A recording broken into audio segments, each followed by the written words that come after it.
I first got to meet Dr. Murray when he came. It was actually because of RTB. When I was a pastor, a local pastor, you guys were doing the AMP conference, and then you had speakers go to different churches, and you came to my church at New Song Church locally, where Fuzz is at now. And I might have, he won't remember, but I remember because I knew of him, read his stuff, appreciated what he spoke about. But I was on drums that day, and then I got up to introduce him. So it kind of might have freaked you out or something. He's like, what? The pastors don't play drums, but they do. Let me tell you a little bit about Abdu. He's a speaker, author, attorney who specializes in addressing issues where religious faith and emerging cultural trends intersect and collide. Since founding Embrace the Truth in 2004, Abdu has spent decades analyzing how the major religious and non-religious thought traditions have attempted to address emerging cultural issues. He has written 4 books, including Saving Truth, Grand Central Question, Apocalypse Later, and his most recent book, More Than a White Man's Religion, Why the Gospel is Not Merely White, Male-Centered, or Just a Religion. You were just telling us that one of your articles just got picked up by Fox News, right? Yeah, that was on the Barbie movie? All right, so you have to look that one up. That's very interesting. So he's been featured on Fox News, Christianity Today, The Christian Post, and The Western Journal.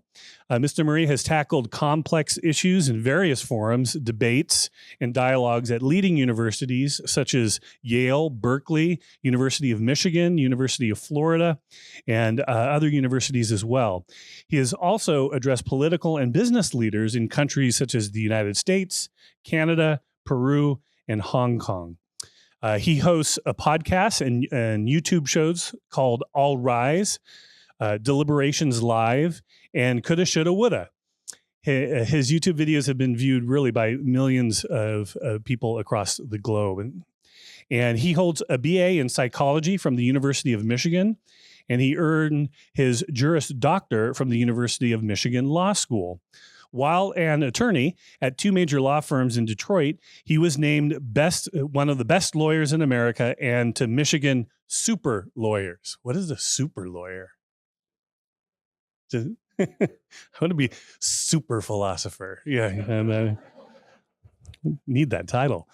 Mr. Murray lives in the Metro Detroit area, which we were just talking about, with his wife and 3 children.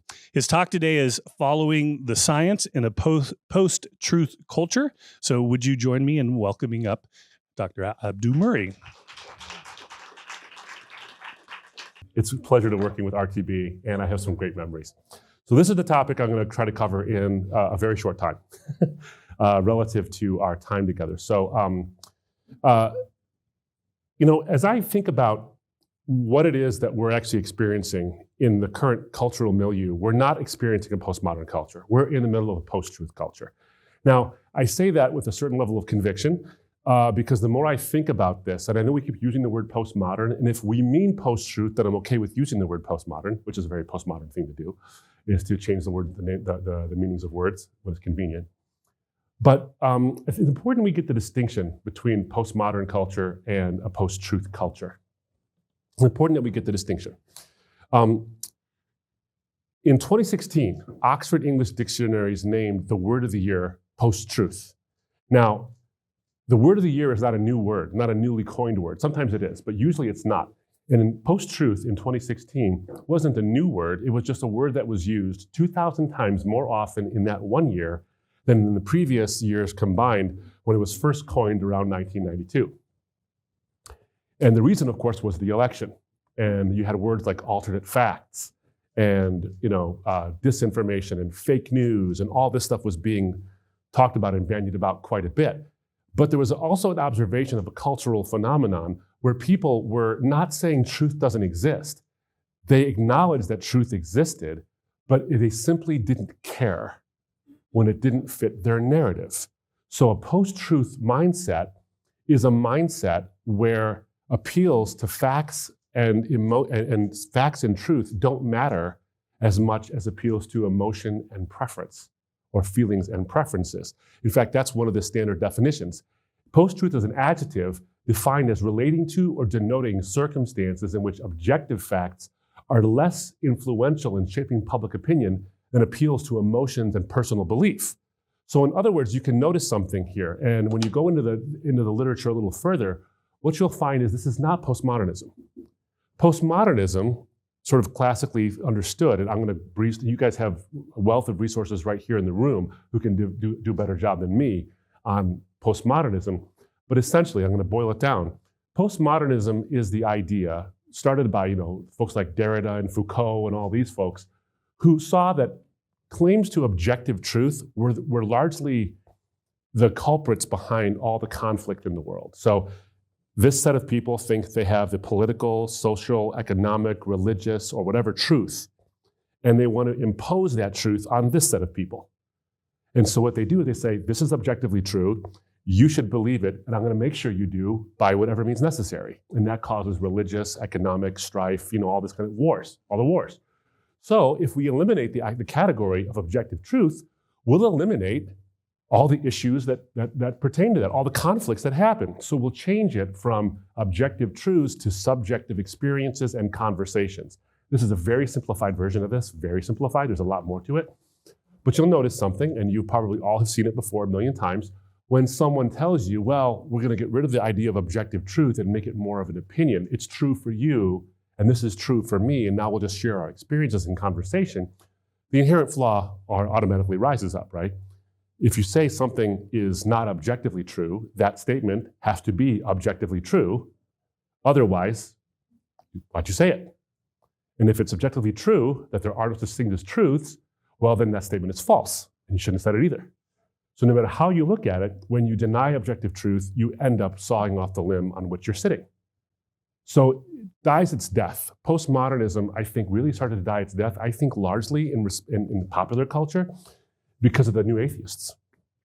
The new atheists were like, no, things are just false. Some things are just false, and we're going to demonstrate that, and we're going to do it angrily. But it started to allow postmodernism to sort of die the death that it needed to die.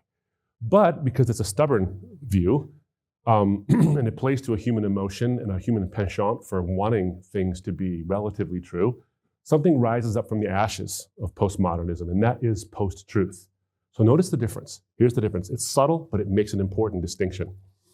Postmodernism says there's no such thing as objective truth. Post-truth says truth actually exists, but if it doesn't match my feelings, I get to ignore it. Okay, so we don't deny that truth exists when it's convenient. And we will actually tell someone this is objectively true and you should believe it when it happens to line up with the way I feel. But the minute it doesn't, that counter version or that truth that is inconvenient, to be sort of quote Al Gore, an inconvenient truth, well, that is going to be denied and it's going to be decried and shunned because it's bigoted or it's oppressive or whatever it might be. So I think there's an important reason why this has developed. And I'm going to rush through some of the development here because time runs a little on the short side, but it's important to figure out how we got to become post-truth. I think as you look at the cultural development, post-truth, this idea that truth is something that I agree exists, but it's subject to my actual preferences, is the natural outworking of a culture that is obsessed with freedom, but not in a good way. I mean, freedom becomes like the chief virtue of American society. I mean, it's on our coins, it's in our favorite movies, it's at the end of, Braveheart. I mean, when I say freedom, in your head, you already have William Wallace yelling the word, right, in your head. Think of Gladiator, think of the movie Amistad, a wonderful movie. All these movies are about winning freedom. We love this idea of winning freedom. But the reality is we've sort of stopped talking about freedom a long time ago because we've sort of equated freedom with freedom from any kind of restriction whatsoever. And that's one version of freedom. Isaiah Berlin sort of has these two different versions of freedom, or these two aspects, I should say, of freedom. Negative freedom, which is freedom from restriction, which is a good thing, but not by itself. Because there's also freedom, which is called positive freedom. It's freedom for the greater good. We are obsessed with negative freedom, freedom from restriction. We don't want any restrictions whatsoever. And this is actually not a biblical idea, and nor is it actually a sensical idea. Because when you have freedom from restrictions and you can do anything you want and be anything you want and say anything you want and define the world as you like it, it leads to chaos. Because what this is not really a quest for freedom, it's a quest for autonomy. And they're two different things. We use them synonymously sometimes, autonomy and freedom.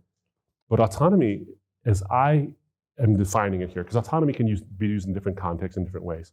But as I am looking at it right now, autonomy comes from the two Greek root words, autos, meaning self, and nomos, meaning law. So when you are autonomous, when you have this unbounded freedom to do and even define reality as you like it, you are a law unto yourself. To quote David Foster Wallace, you become the god of your own skull-sized world. Here's the problem. If we're in a world where feelings and preferences matter more than facts and truth, so my feelings and preferences matter more, and truth won't be the arbiter of who's right and who's wrong.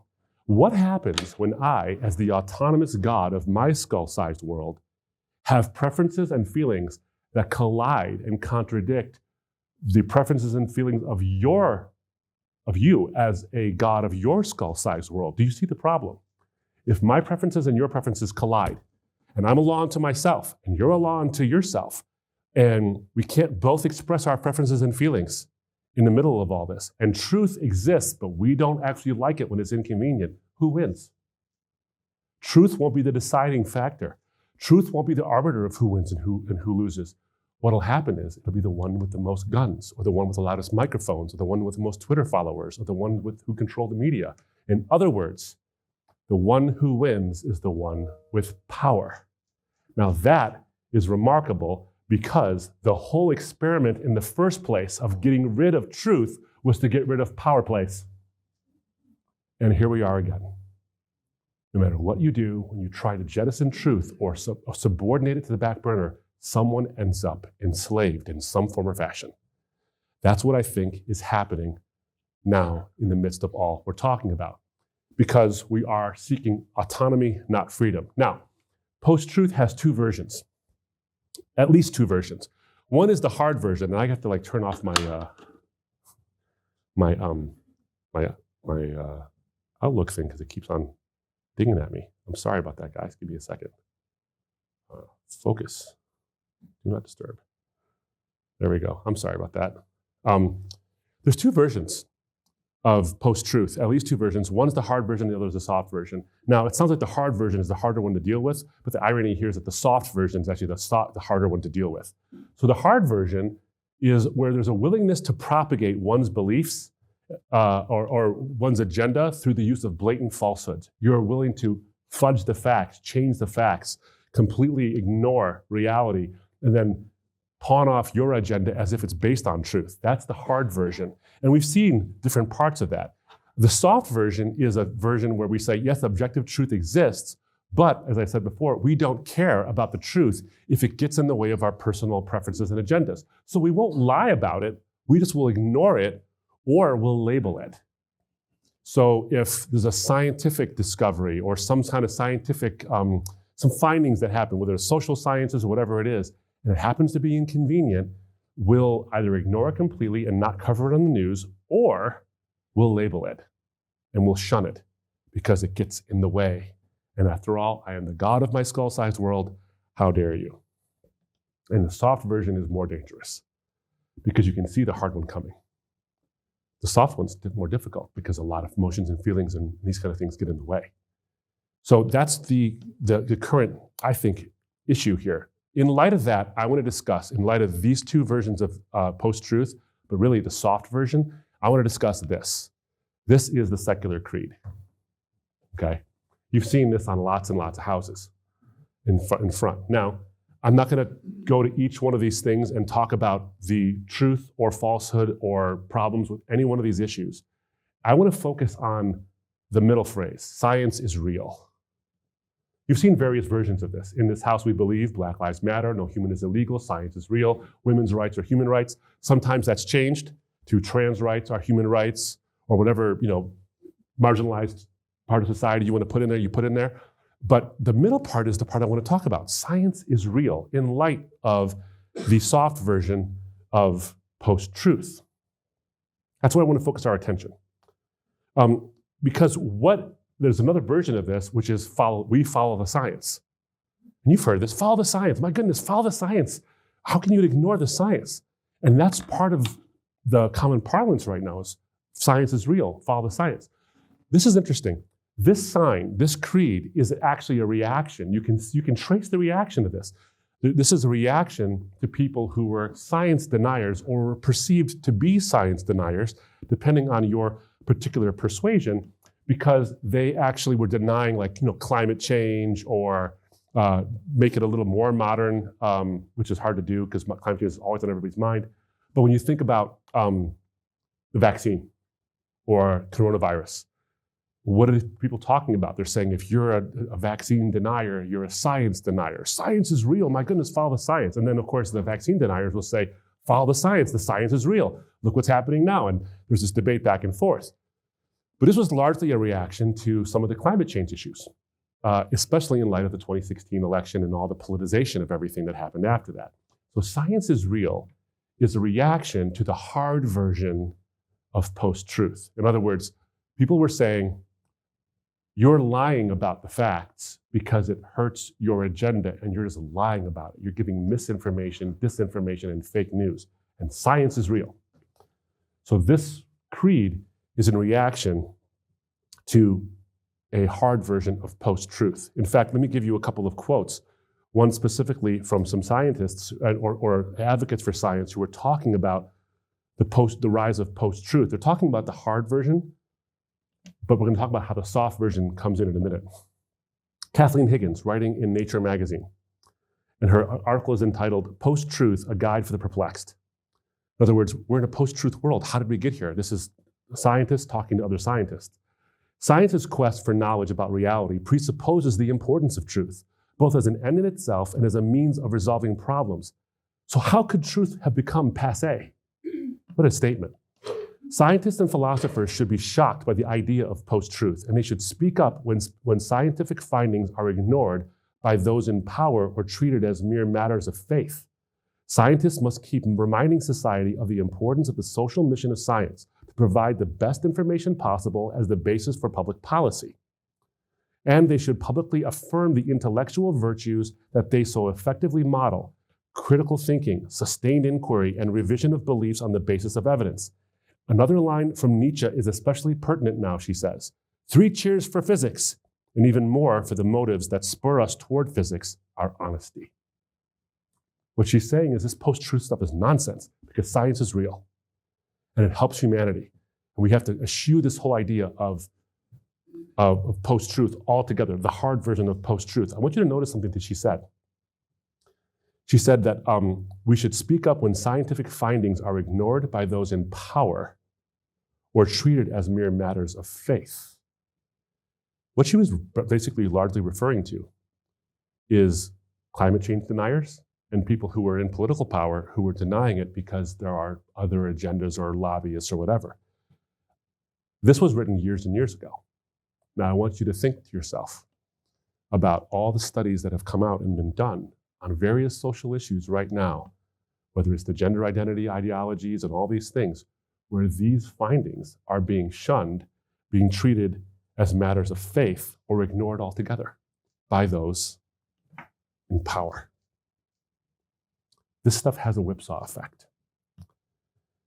What it goes to show me, though, however, is that what's a trend that's happening. I don't think it's an overarching trend in every shape or form, but I think there's a trend that's happening where you're seeing in the scientific community an ignoring of or shunning those who are actually doing good science and saying, hey, wait a minute, maybe this thing we're talking about here is actually dangerous or bad, or we need to rethink treatment or whatever it is, especially when it comes to sort of gender ideology. That's a particular issue. There's a lot of different issues, but this is a particular issue. And people are starting to say, hey, where's all the science on this? Well, it's not being published, or it's being ignored, or it's being shunned. What it goes to show me a little bit is that wearing a lab coat does not make you immune from the post-truth virus. Just doesn't do it. There's no inoculation for it just because you say you're a scientist or because you work in the scientific field.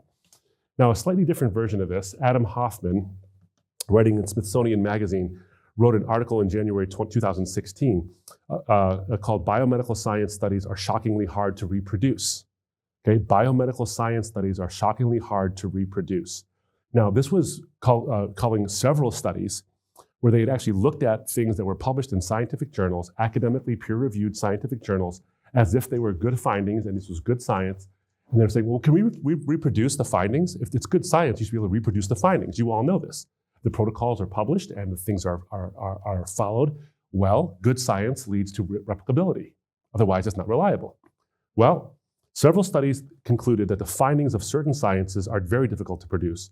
One study showed that the findings in fewer than half of the psychology studies printed in prestigious journals could be reproduced. Less than half of the psychology papers could be reproduced in terms of their findings. That's abysmal.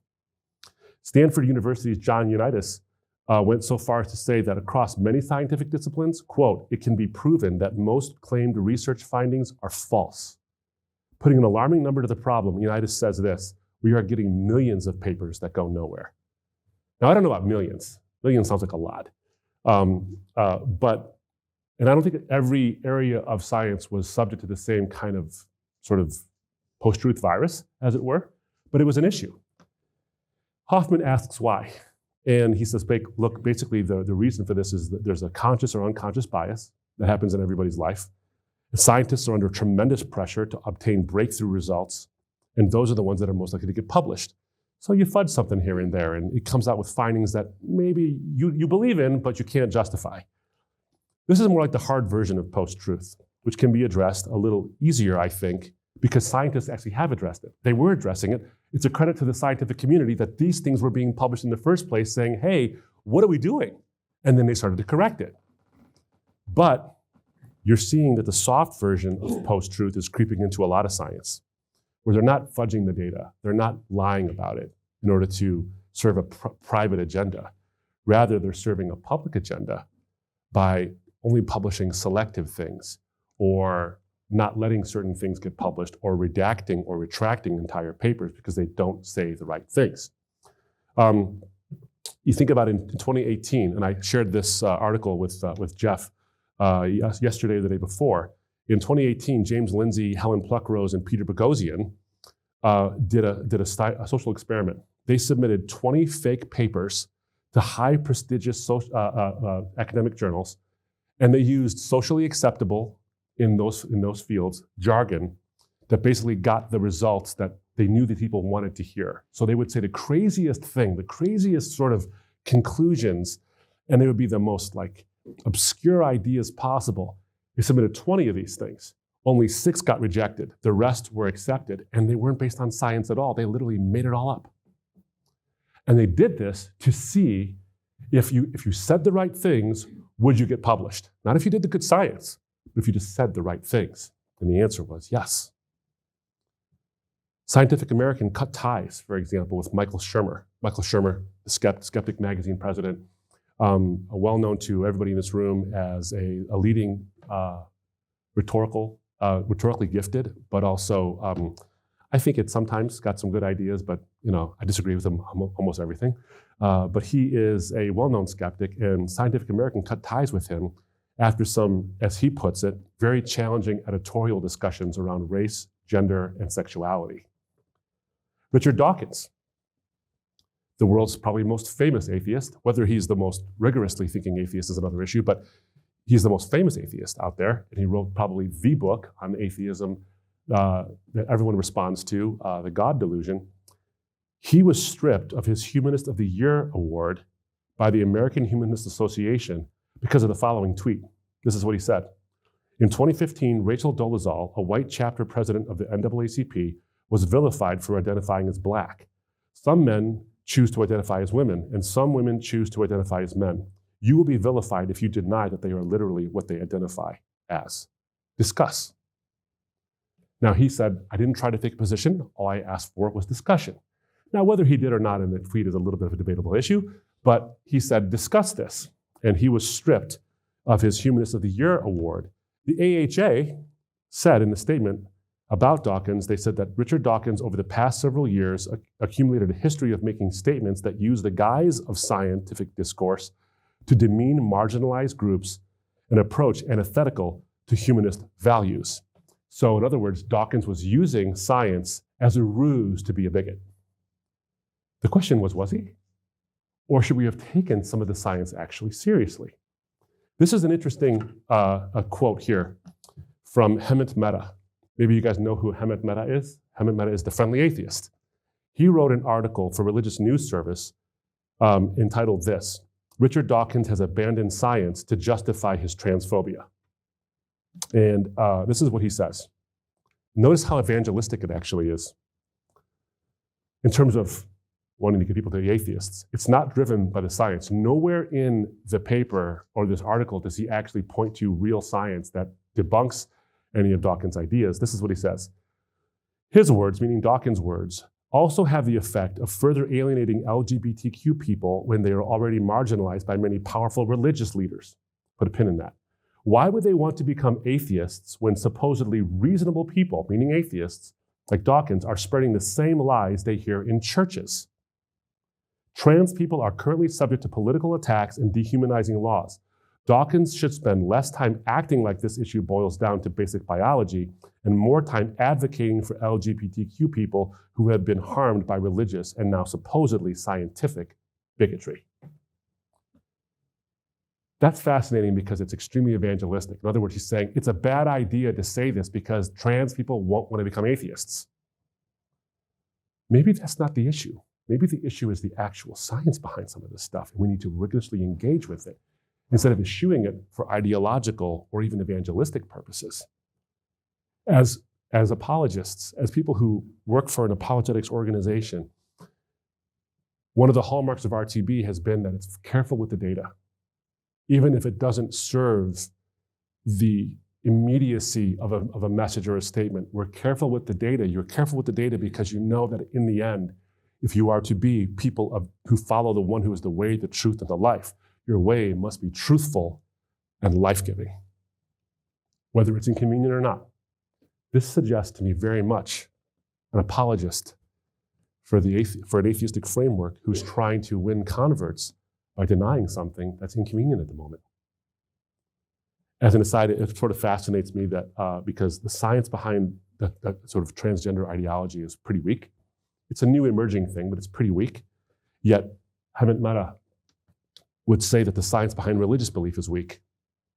And yet to disagree with a scientifically tenuous idea about trans ideology is scientific bigotry. Do you see the irony there? The science behind religious belief is weak, but he uses weak science to decry someone who's trying to advocate for science and say that that's bigotry. Why isn't it the idea that you're not taking the science behind belief, behind religious belief? Why aren't you taking that seriously? And if you decry that, why isn't that bigotry? It's got its own standards, you see. It fluctuates quite a bit. And then the last bit, I want to point out this, and I did a video reacting to this. Maybe you've seen this. Johns Hopkins University, one of the leading medical institutions and research facilities in the country, if not the world, defined a lesbian as a non-man attracted to non-men. That's remarkable. Now, J.K. Rowling flipped her lid over this, and she tweeted about it quite a bit. But there it is, a non-man attracted to non-men. It's not even a woman. Notice what the other definition is. A gay man, first of all, the word man is in the title. A gay man is a man who is emotionally, romantically, sexually, affectionately, or relationally attracted to other men. So the word man can appear in gay man, but the word woman can't appear in lesbian, only non-man. In other words, women are derivative creatures. You're defined only in relationship to what you're not. You can't get more sexist than that.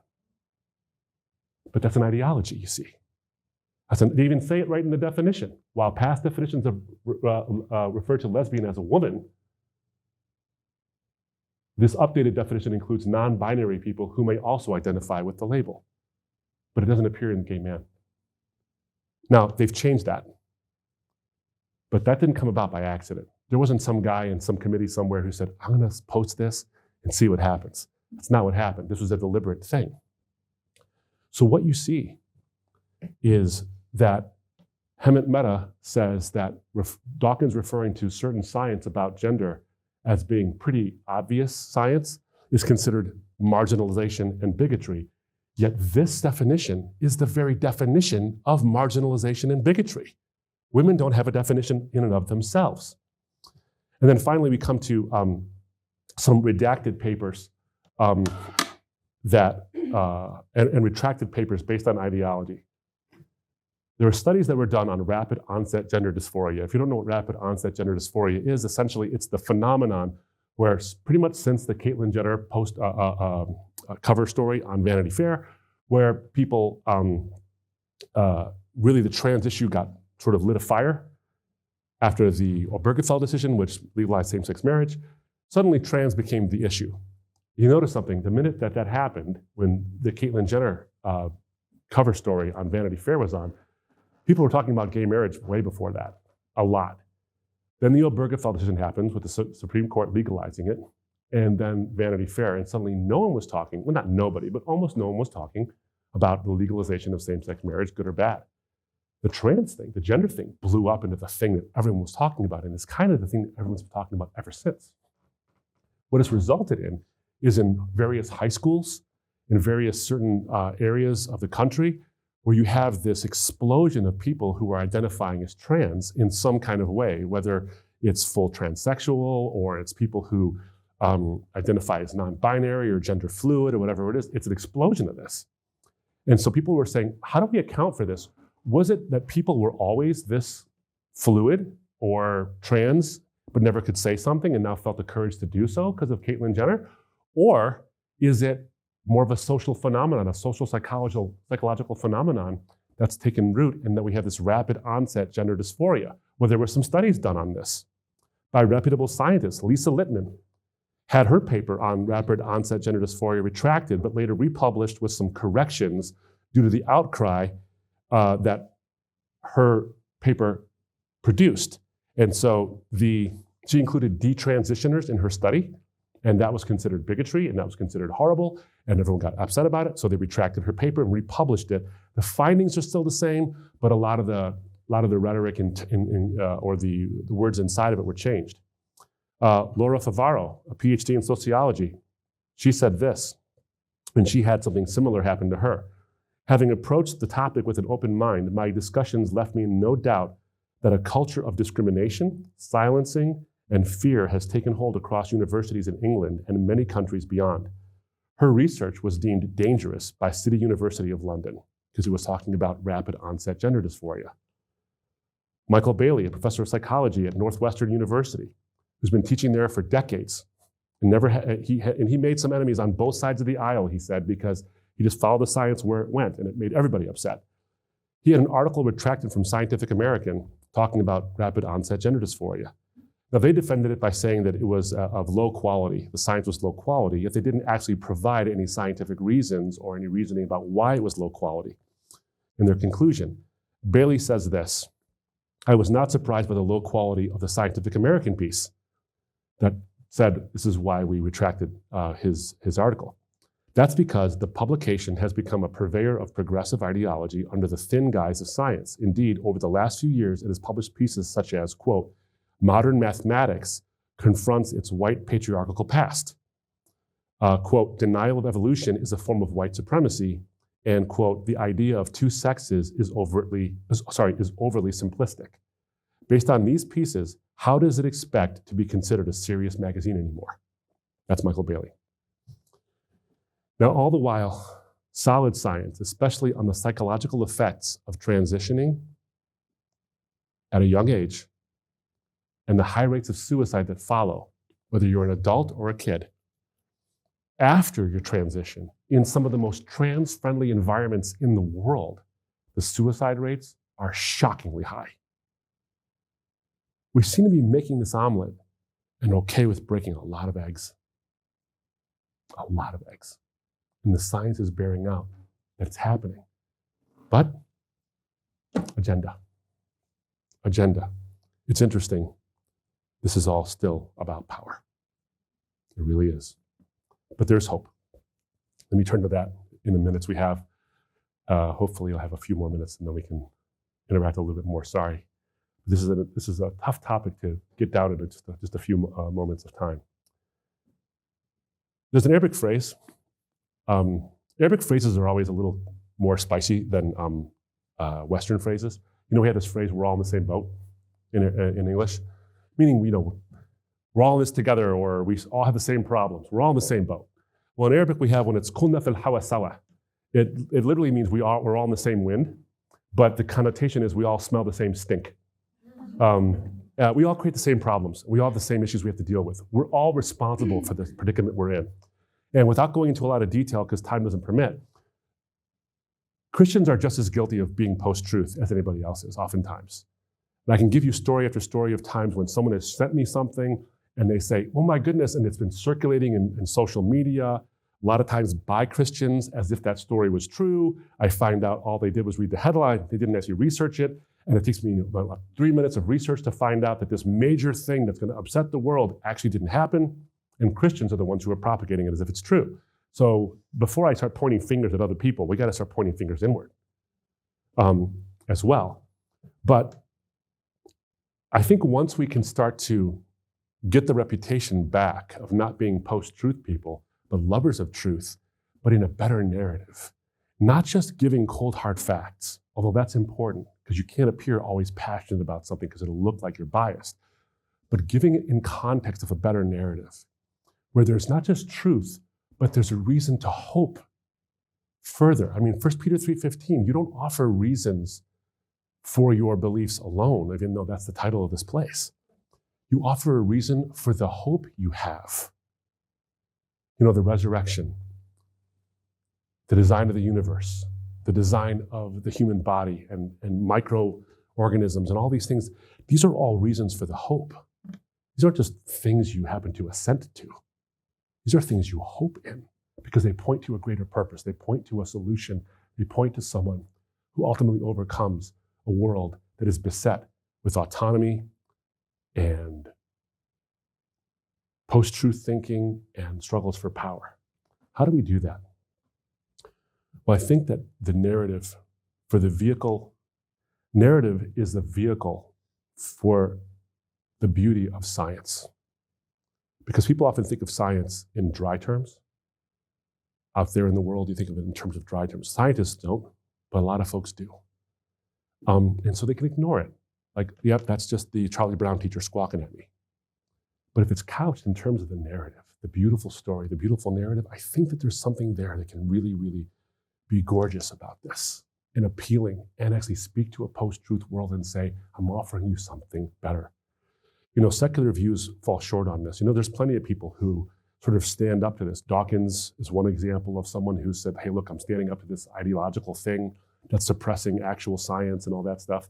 Helen Joyce, an atheist who wrote a book called Trans, best-selling book, very influential. No friend of Christianity, by the way. She is trying to advocate for the reality of women and opposing this whole defining them out of existence thing. And she comes at it from a pretty heady place. But there's an interesting shortfall. We can't leave it to them because they don't have the better story. Listen to this quote she has. This is on the idea, this in her book Trans, on the idea that changing the body, she's opposing the idea that transition, that changing the body might fix everything. She's saying that's not going to fix it because that becomes body denialism. So the mind exists independent of the body, she's saying, and that idea is bad in one sense because it suggests that the body doesn't mean anything and the body is all we are. This is what she says. Indeed, many of those who feel driven to transition are anything but body denialists. They are painfully aware that their bodies cause them grief and are desperate to accommodate themselves to those bodies. They are among the people most ill-served by an ideology that pretends bodies are inconsequential and easily changed, and that what makes a person who they are is a sexed soul or a ghost in the machine.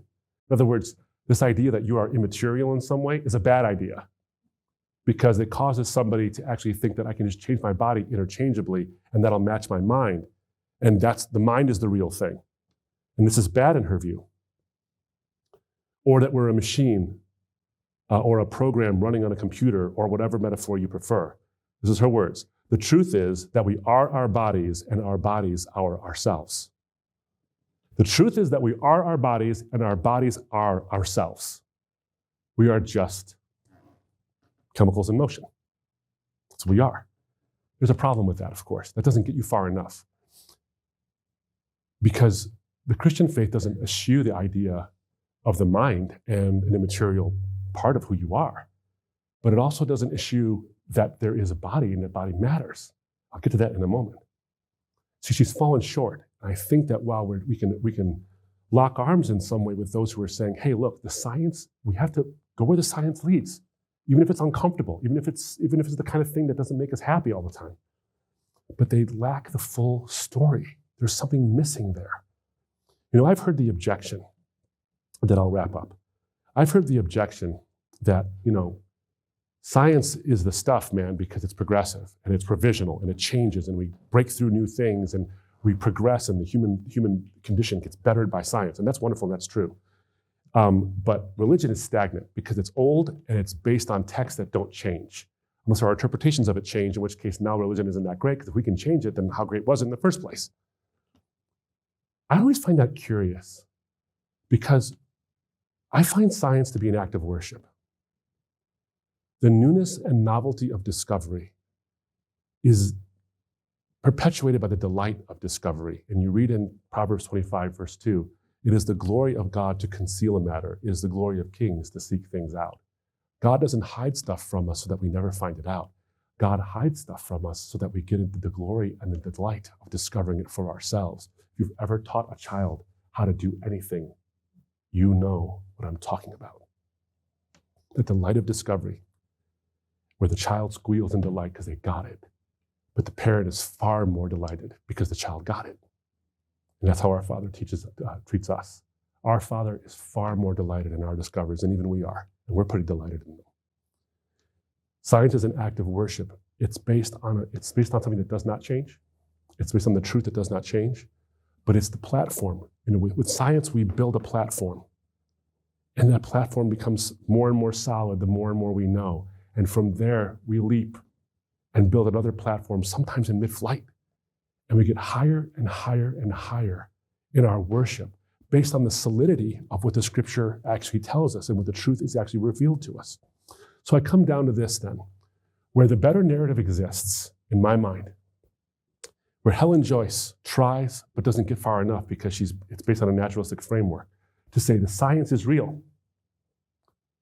Where she fails is because the science is only partial. We are not just our bodies. There's philosophy, there's theology, there's even science behind the idea that we are more than just our bodies. But we are not less than our bodies either.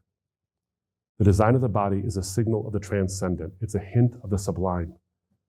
The resurrection of Jesus from the dead, the pinnacle miracle of all of Christianity, the thing in which all other miracles hang, is the idea that Jesus' body was sewn and then it was raised physically. We are meant to be integrated, mind and body. The Christian message is this, that the mind, soul, and body are actually meant to be integrated and all respected. It actually harnesses all facets of what it means to be human. So where a trans ideology might say, all you are is mind, that's very Gnostic, you know. And where a naturalistic view might say, all you are is body, the Christian worldview is better than both because it synthesizes both into a full and complete narrative that doesn't dismiss either, but actually goes one step further. You are a body, you are a soul, and when you're together, you're human. That's the better narrative. Science, theology, philosophy, and history all come together, and they beat ideology when they are presented beautifully. My challenge to all of us is to present these truths in a post-truth world beautifully, because if they elevate feelings and preferences over facts and truth, maybe we can provide them with the truth in a way that appeals to their feelings and their preferences so that they both line up. That's the beauty of the gospel. Thank you all. I don't know if we have time for questions or not. But...